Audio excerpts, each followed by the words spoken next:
From Global Dragon TV, this is Born in Asia, stories of celebrated Asian Americans with Rose Hong. You are watching Global Dragon TV. Welcome to another episode of Born in Asia, stories of celebrated Asian Americans. I'm Rose Hong. Today I'm in Washington, D.C.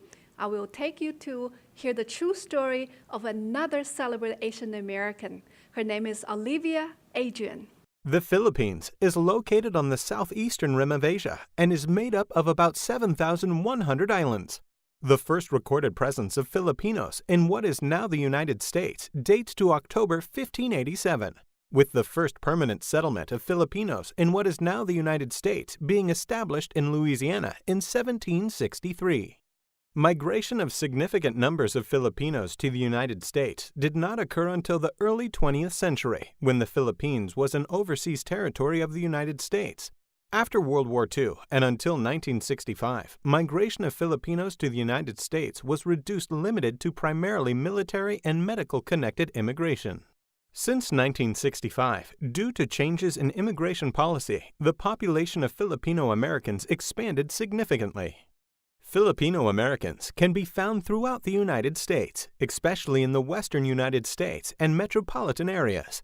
In California, Filipinos were initially concentrated in its Central Valley, especially in Stockton, but later shifted to Southern California and the San Francisco Bay Area. Other states with significant populations of Filipinos include Hawaii, Illinois, Texas, and Washington. New Jersey and the New York metropolitan area also has a significant population of Filipinos. As a population, Filipino Americans are multilingual, with Tagalog being the largest non-English language being spoken. A majority of Filipino Americans are Christian, with smaller populations having other religious views. On average, Filipino Americans earn a higher average household income than the national average and achieve a higher level of education than the national average. Filipino immigrants constitute one of the largest foreign-born groups in the United States. Since 1990, the Philippines has been consistently among the top 5 countries of origin and was the 4th largest in 2013, accounting for 4.5% of the 41.3 million total immigrant population in the United States. Olivia F. Adrian.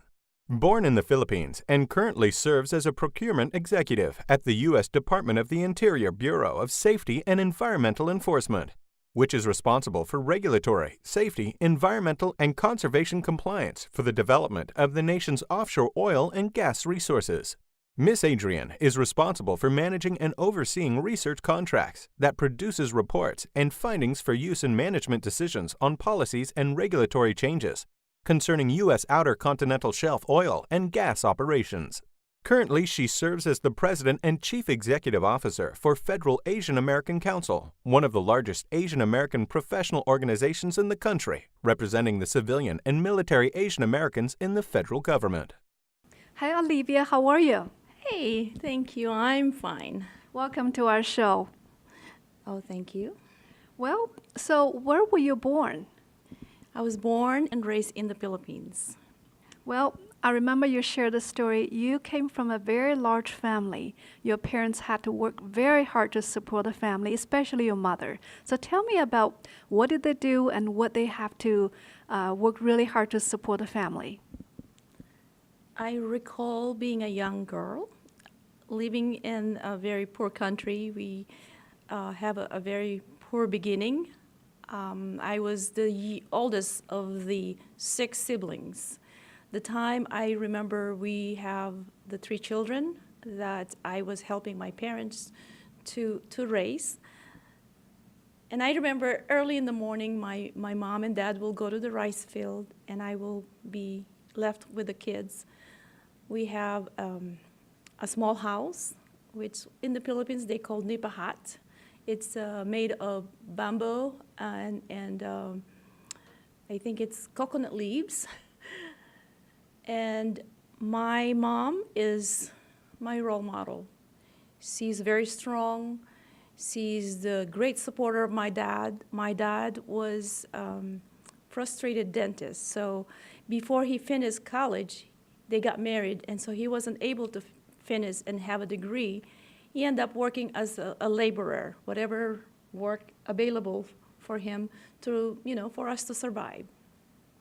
Well, as an immigrant, we all have our stories how we came to this country. So how did you immigrate to the United States? Let's see. It started out when I finished high school. I was looking for a job, summer hire job.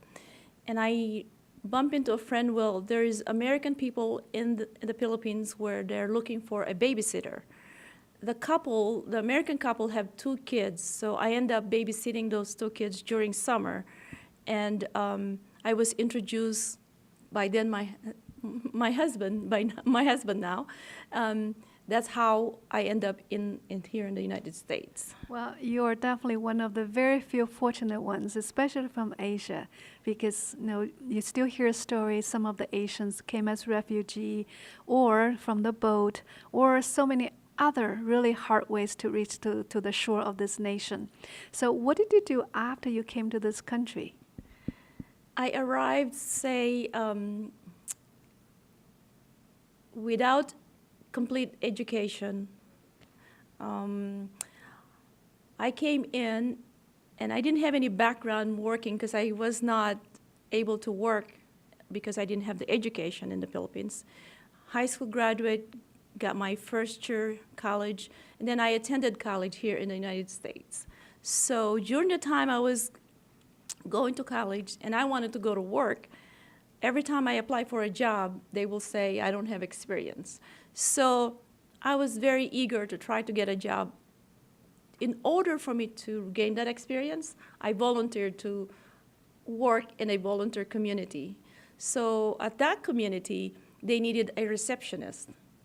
In order for me to have the experience of, learning how to answer the phone as a secretary, that was the job. I volunteered to be the welcoming committee member, became welcoming committee chair, so I have all that experience. So when I have 2 years of that experience, I was able to put something into my resume.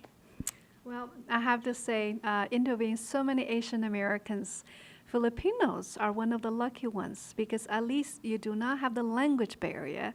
So when you came to this country and you knew English, you spoke English already, is that correct? Correct, yes, because in the Philippines, they teach you English from first grade. You learn to speak the English language from first grade, and then especially in the high school. So it's more so during our high school. Well, even though you don't have language barrier, however, I remember you shared the story with me. You started from the ground zero. In the federal hierarchy, and the GS1 it's a very entry-level position. So how did you start in the federal career, and why did you decide to join the federal government? Yes. As a spouse of a military member, my husband was a sergeant, which is 3-stripe. And we were young then, we didn't have really a lot of money, and I was going part-time school. So during the time I was going to school, I saw an announcement for student hire, a GS1, a part-time job. I applied for it without thinking, I will not get it, so I was hired as a GS1, working 4 hours during the day, and then I go to school at night.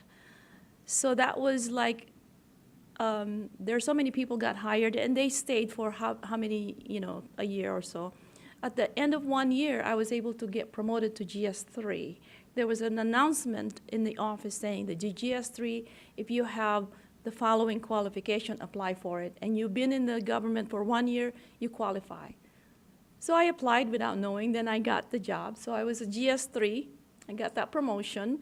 And by the time the 2 years of being a GS3, we left. We were on a military base, and we left, we came back to the United States. So because we were overseas, I have to resign the GS3 job and come back here and again apply for a job.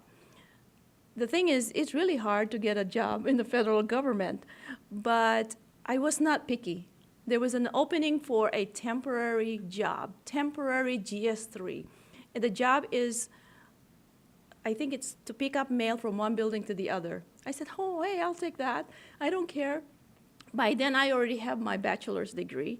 I'm going to get into my master's degree. So, so I was hired. In 3 months, there was an opening for a GS4. I applied for that, and I qualified, and I got that job. So in the span of 2 years, I got the promotion from GS3, GS4, and then a GS5. At the end of, end of that year, there was an opening for a GS5 Target 11. That's the Outstanding Scholar Program. I was hired into a permanent position. And then you have to compete for the next promotion. I was able to compete for the GS12 and got it at that time. Well, it sounds like a very smooth career path, or some people say you're lucky, but we know that's not the case. No. Because what set Asian Americans apart from other ethnic groups is our hard work ethic and also our focus on education. I know you had a very hard time to complete your undergrad and also graduate school because you had very little money. Yes. Can you share with us your journey? How did you get your bachelor's and finally your master's degree in business administration? Well, undergrad, I was able to work during the day and go to school at night. So I was able to fund myself to go to school. Lucky for me, I have my husband to help me with the children. In the evening when I go to school, he's with the kids. I have 2 kids at that time. Going to school, working, and raising a family at the same time. So I was lucky enough that I have a part-time job and help finance my undergrad. And then when I finished my undergrad, continuously working in the evening to get my master's. Well, no, as every immigrant, when we look back to our journey, we all say, wow, what a life journey. And I can certainly say about you, a young girl from the Philippines and came in with nothing, and now you work for the federal government as one of the top level in the management position. So tell me about your current position. Well, currently I am the Chief of Contract Support Section. I manage about 6 to 7 people. Their rates from GS12 to GS14. And I've been in this position for 5 years. Prior to that, I was a contracting officer with unlimited warrant and all the requirement for being a acquisition professional. Olivia, what do you do currently at the Department of Interior? I work for the Department of Interior under the Bureau of Safety and Environment Enforcement.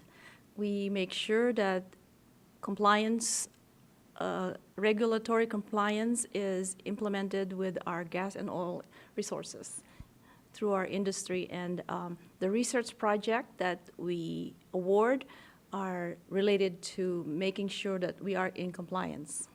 I know that's a huge responsibility to deal with our nation's natural resources, oil and gas. In addition to your professional capacity, I know you're also the president of FAPAC. Can you tell us what is FAPAC? Federal Asian Pacific American Council is focused on the Asian American that are underrepresented. Our focus is making sure that equal opportunity and inclusiveness of Asian American is being implemented throughout the federal and DC governments.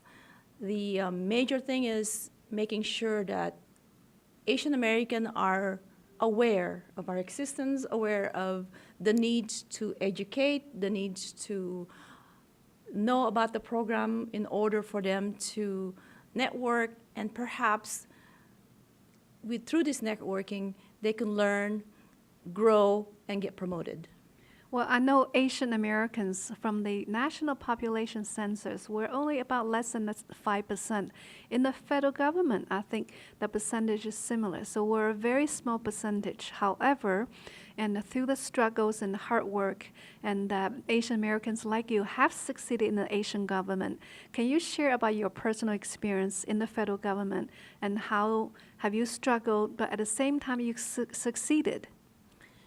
I tell you what, we have a lot of Asian American out there that have paved the way for us. Honorable Elaine Chao, Norman Mineta, just to name few of the people that have helped us get that recognition. Now we have grown. The recognition of the Asian American, now that you can see we have a lot of SES, we have political appointees, Asian American. Although we have seen growth and progress, there's a lot more that we need to do. The Federal Asian American Council, PAPAC, is continuously working. We have the mentoring program, we have the coaching, the mentoring program that we create a program that have 20 mentees and 20 mentors. This is very successful. As a matter of fact, right now we have one in progress.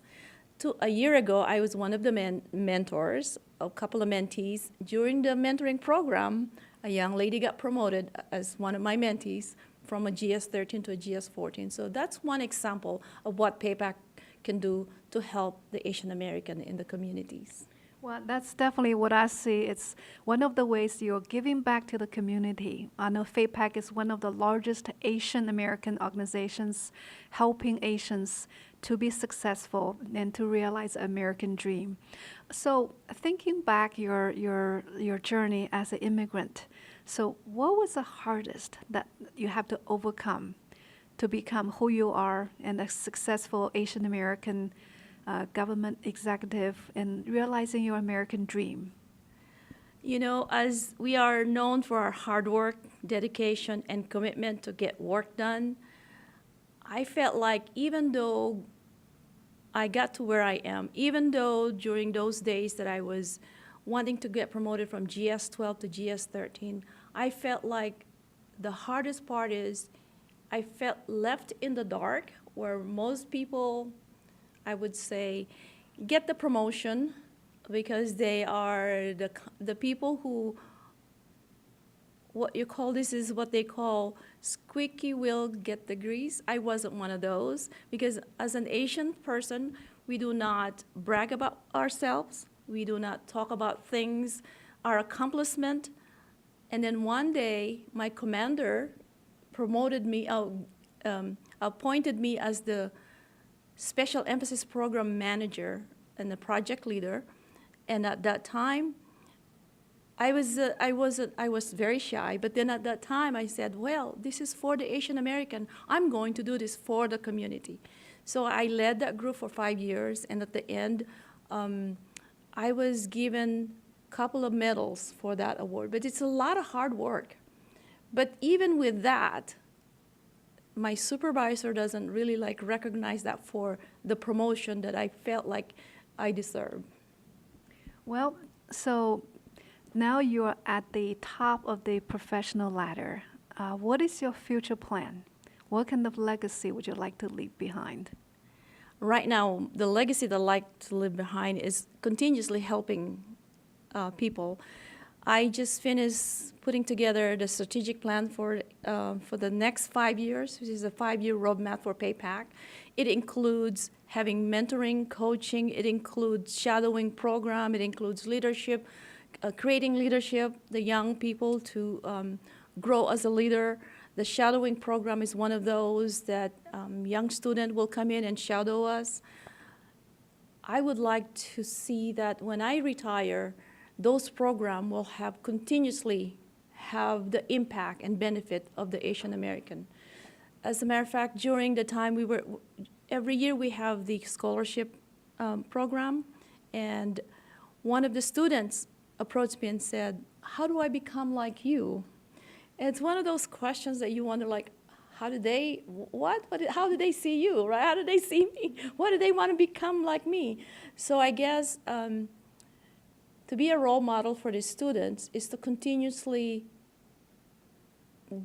giving back to the community, continuously helping them make aware that there are programs available to them. There are things that they can do to achieve that goal. Nowadays, children, or I guess the generation nowadays, is different from our generation. They have the equipment, they have the computer, and they rely on those. When we were growing up, we rely a lot on our own hard work, handwritten things, and now, so you have to kind of share that with the young generation now. Yes, you have all this equipment. Yes, you can do things faster, but at the same time, you still need to look back and say, what are the things that will help you get that promotion? Not just the equipment that you have. You still need that hard work, dedication, and accountability. You have to be accountable for, the things that you are assigned to do. Well, so many immigrants, Asian or people from every parts of the world, even risk their lives coming to this country because of the American dream. So what is American dream to you? Have you realized your American dream? I guess American dream to me is that the overwhelming opportunity for us immigrants coming in to the United States, having nothing, and then climb up the first ladder to the last ladder of success, and you feel welcome by this country. To me, that's American dream. American dream is having all this opportunity and take the opportunity when you have reached that goal, and then you give back. To me, that's American dream come true. I fully agree with you. We're all living in our American dream. Without a home, but not without a star.